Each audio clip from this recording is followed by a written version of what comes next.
महापूजा का अनुष्ठान का जो हमने तैयारी की है वो आज आपको कलश यात्रा के रूप में दिख रहा है।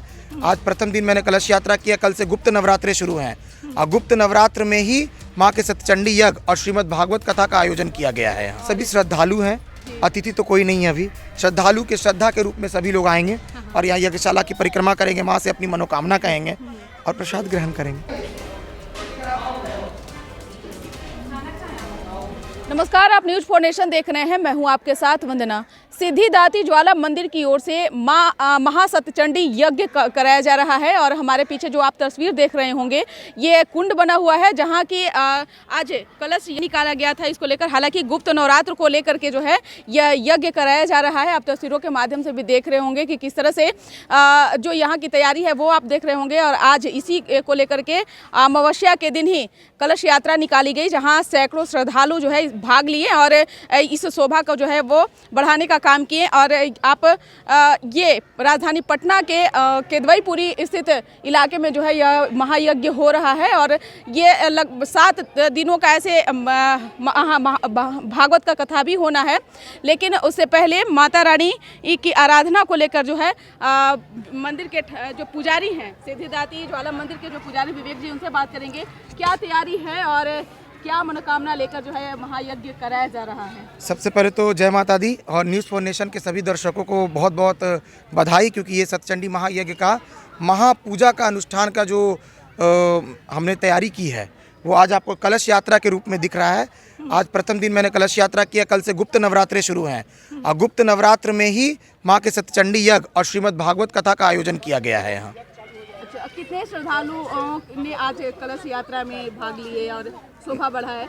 500 के लगभग सभी यात्री गए थे कलश लेकर के और माँ का कलश यात्रा संपन्न किया गया गंगा जी से।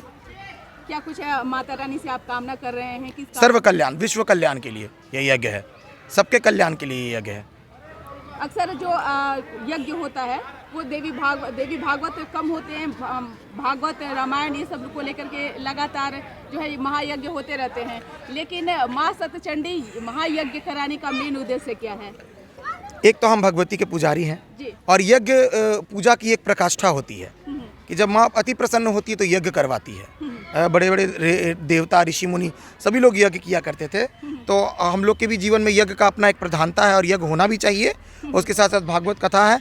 और रही बात महायज्ञ की, तो कल से गुप्त नवरात्रे शुरू हैं जिसको शिशिर गुप्त नवरात्र कहते हैं। माघ इसमें बसंत पंचमी भी आएगा। तो ये 9 दिन 22 जनवरी से लेकर के 30 जनवरी तक 9 दिवसीय पंचकुंडीय आप देखेंगे पीछे यहाँ पर 5 कुंड बनाए गए हैं माँ भगवती। हर कुंड का अलग अलग महत्व है। सर्व कल्याण हेतु चंद्र कुंड है, योनि कुंड है, सारे कुंड है, सबका अपना अलग अलग महत्व है।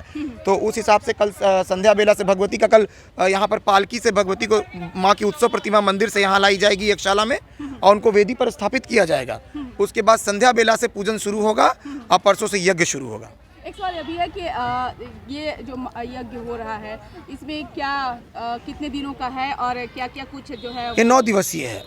9 दिवसीय है। तो 9 दिवसीय के अंतर्गत क्या कुछ कोई कार्यक्रम भी ऐसे हैं? हाँ, भागवत की कथा है 24 तारीख से शाम में संध्या 6 बजे से।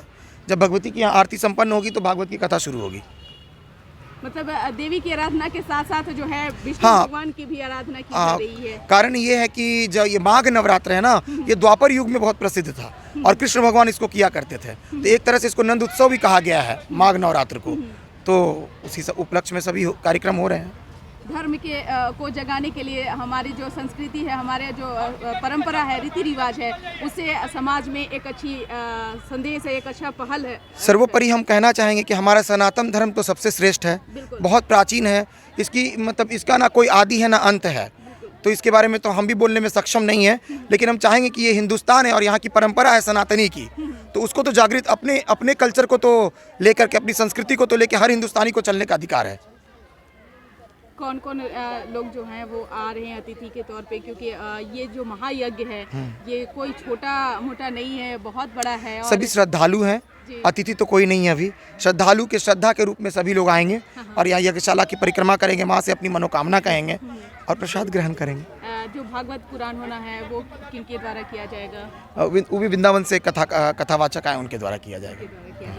तो लगातार आपको ये राजधानी पटना के किदवईपुरी स्थित आपको ये तस्वीरें देखने को मिलेगी, जहां आप देख रहे होंगे कि यज्ञशाला भी बना हुआ है, साथ ही साथ पंडाल भी बना हुआ है, जहां देवी की आराधना के साथ साथ जो है भागवत की कथा भी होनी है। 9 दिनों का गुप्त नवरात्रि से जो है यह महायज्ञ शुरू होने जा रहा है। देखिए जो कलश जलभरी जिसको कहते हैं वो हुआ है, जो कि यहाँ पे कलश जो है वो रखा हुआ है, यानी कि तैयारियां जो है वो पूरी कर ली गई है। कल से यहाँ पे जो कार्यक्रम है वो शुरुआत होने जा रही है, यानी कि कल से गुप्त नवरात्रि जो का पहला दिन है और ये पहला दिन से ही जो है यहाँ पे महायज्ञ शुरू होने जा रहा है। तो जिस तरह से हमारे संस्कृति, हमारी परंपरा को आए दिन लोग जो हैं भूलते जा रहे हैं, उसे कहीं ना कहीं जहन में आए और सभी लोग इस भक्ति भाव में शामिल हो, इसके लिए भी पुजारी जी ने आग्रह किया। उन्होंने भी यही कहा है कि जिस तरह से सबसे पुराना जो हमारा सनातन धर्म है और उसके प्रति लोगों को जागरूक करना और एक समाज में अच्छा संदेश देना, यही इसके जरिए मकसद है। और साथ ही सभी को सुख एवं समृद्धि प्रदान हो, इसके लिए यह महायज्ञ किया जा रहा है। इसकर बस इतना ही। बने रहिए न्यूज़ 4 नेशन के साथ। धन्यवाद।